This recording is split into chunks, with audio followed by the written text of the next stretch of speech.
هاي اخيرا بعد سحبه طويله قد دام رجعنا يا ولد.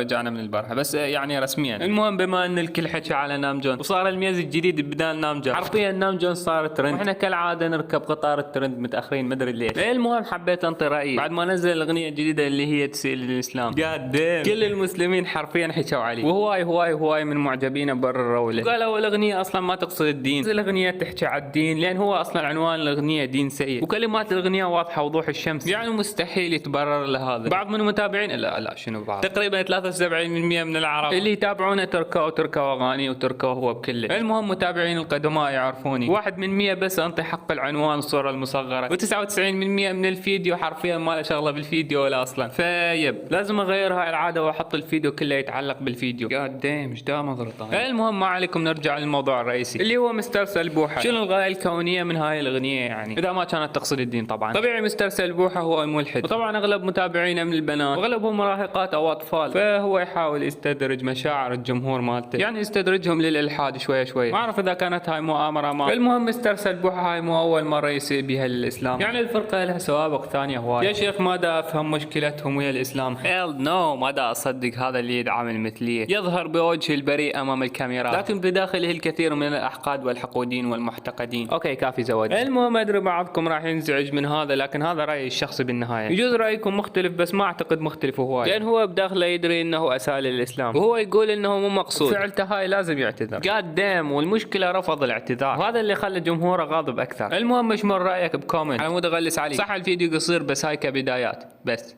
باي.